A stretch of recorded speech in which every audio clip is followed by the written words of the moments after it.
मेरे इस चैनल पर आने वाले सभी श्रोताओं को और दर्शकों को मेरा सादर सप्रेम नमस्कार।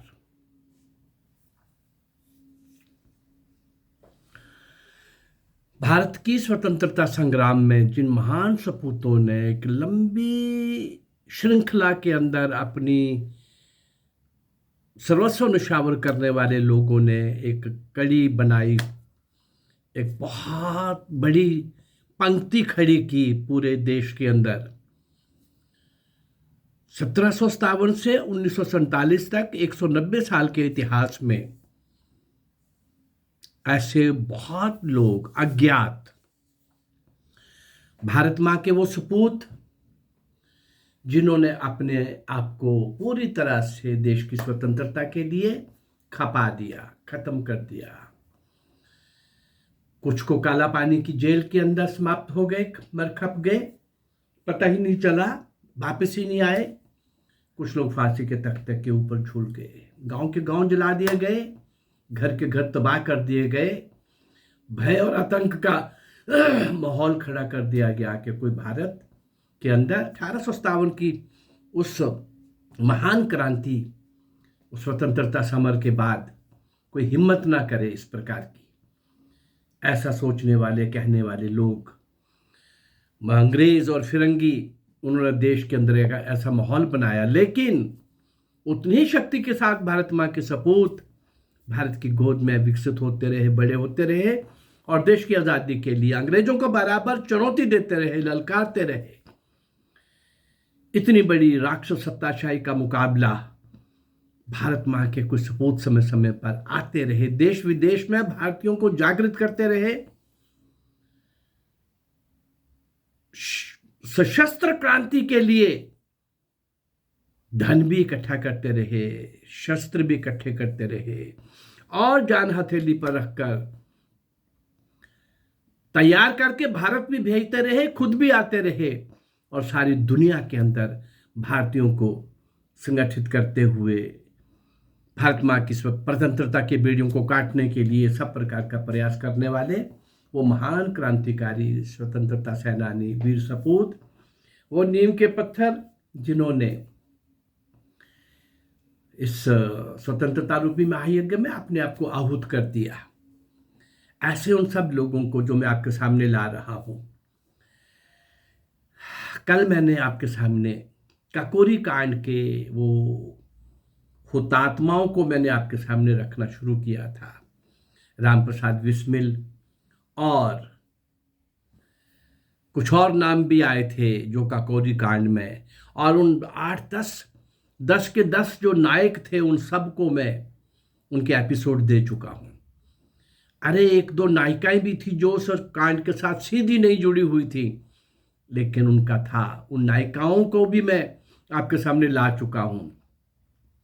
350 के ऊपर मैं वीडियोस आप तक पहुंचा चुका हूं। किनकी?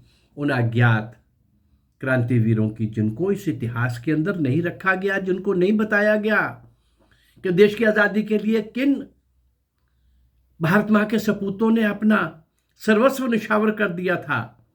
ये कुछ नहीं बताया गया। जो बताया गया वो बहुत बड़ा मजाक था। कांग्रेस ने देश को आज़ादी लेके दी, बनाने वाला ब्रिटिशर, बनाने वाले अंग्रेज, और नेहरू और गांधी ने आज़ादी लेके दी। गांधी अंग्रेजों को सूट करता था और नेहरू अंग्रेजों का स्पॉन्सर्ड था। मैं बहुत बार इस बात को आपके सामने रख चुका हूं। कल उसी श्रृंखला में शामिल होने वाले और महान क्रांतिकारी काकोरी कांड के जो नायक थे, ऐसे सुविख्यात क्रांतिकारी शचीन्द्रनाथ सान्याल के नेतृत्व में भारत में क्रांतिकारी गुप्त रूप से संगठित हो रहे थे। काशी में अनुशीलन समिति के सदस्यों ने किस प्रकार से कल्याण आश्रम के नाम से कैसे गुप्त क्रांतिकारियों ने संस्था बनाई थी, और उसके वो सारे हीरो चंद्रशेखर आज़ाद, शचीन्द्रनाथ सान्याल, मनमथनाथ गुप्त, राजेंद्र लाहिड़ी, शचीन्द्र बख्शी, ऐसे बहुत सारे लोग काशी में गुप्त रूप से सक्रिय थे। वो सारा हमने देखा कल के एपिसोड में।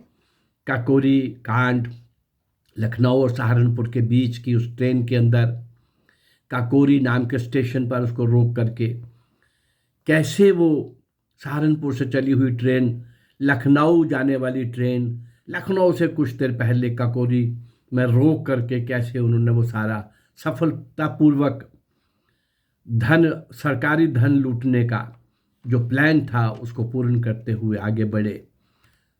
बहुत बड़ा पहला ये काम था। अंग्रेजों का जो सरकारी धन है, धन तो भारत का ही था, लेकिन जिस पर कब्जा उनका था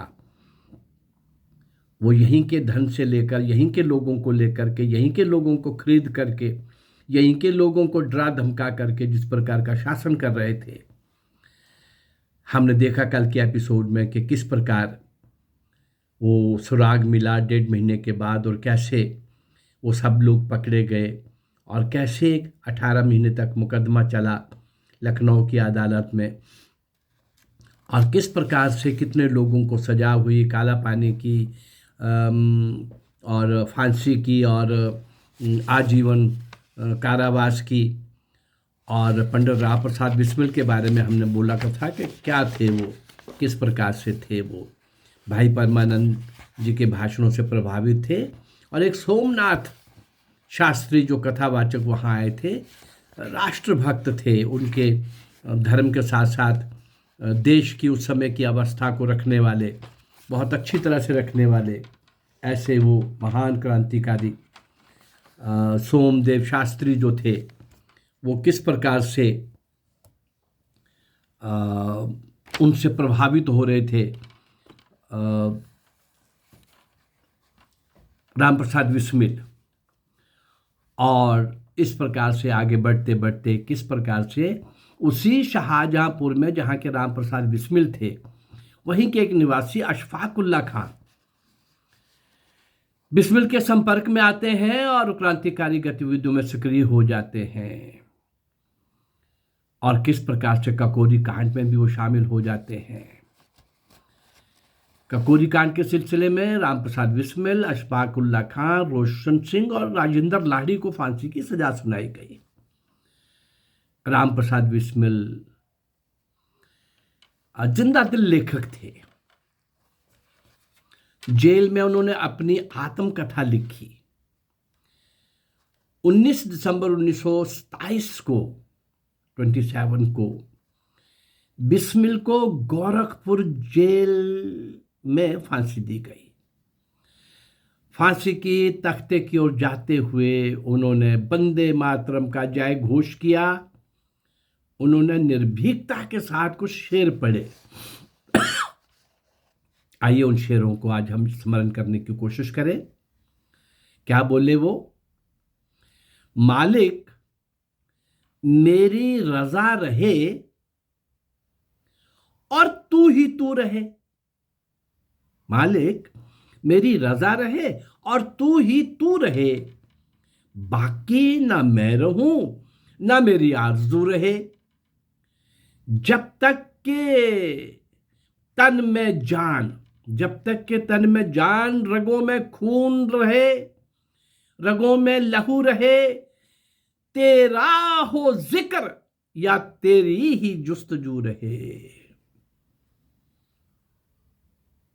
आज ये आर्यसमाजी परिवार का, भारतीय संस्कृति सभ्यता का बहुत अधिक चाहने वाला और भारत की स्वतंत्रता के लिए स्वयं को नशावर करने वाला फांसी के तख्ते की ओर जाते हुए जो बोल रहा है, मैं उसका जिक्र आपसे कर रहा हूं।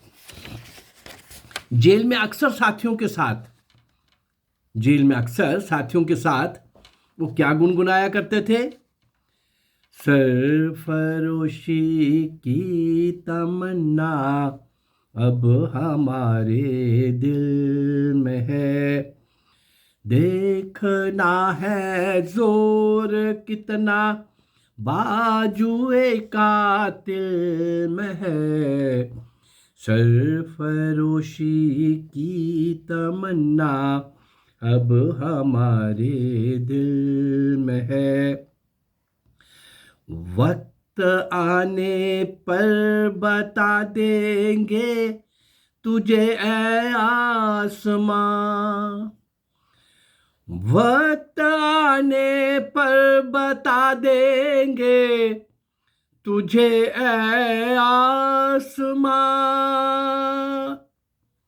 हम अभी से क्या बताएं, क्या हमारे दिल में है।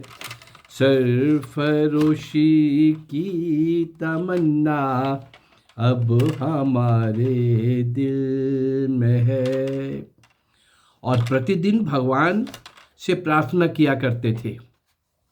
क्या बोलते थे? यदि देश हित मरना पड़े मुझको सहस्त्रों बार भी, यदि देश हित मरना पड़े मुझको सहस्त्रों बार भी, तो भी ना मैं इस कष्ट को निज ध्यान में लाऊं कभी। हे ईश, हे ईश, भारतवर्ष में 100 बार मेरा जन्म हो, कारण सदा ही मृत्यु का देशोपकारक कर्म हो। मैं जब भी मरूं देश के लिए मरूं, बार बार मेरा जन्म हो।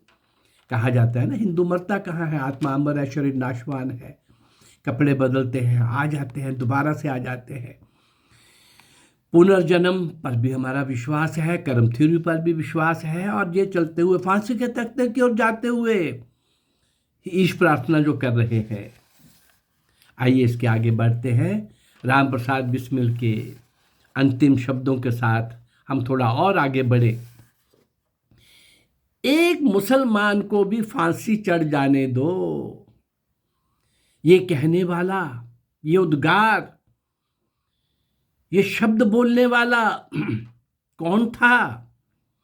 श्री अशफाक उल्लाह खां को फांसी की सजा सुनाए जाने के बाद उनके रिश्तेदार, उनके परिवार के लोग और एक पुलिस अधिकारी ने, पुलिस अधिकारी जो उसका रिश्तेदार भी था, जेल में मिलकर वर्गलाने का प्रयास करते हुए कहा, अशफाक, तुम इन सिरफिरे हिंदू आतंकवादियों के चक्कर में, आतंकवादियों के चक्कर में, हिंदू आतंकवादियों के चक्कर में कैसे पड़ गए? और वो कौन थे? महान क्रांतिकारी। ये अंग्रेजों के राज्य को खत्म कर काफिरों यानी हिंदुओं का राज्य कायम करना चाहते हैं। राष्ट्रीय भावनाओं से सराबोर अशफाक ने कड़क कर उत्तर दिया। क्या बोला?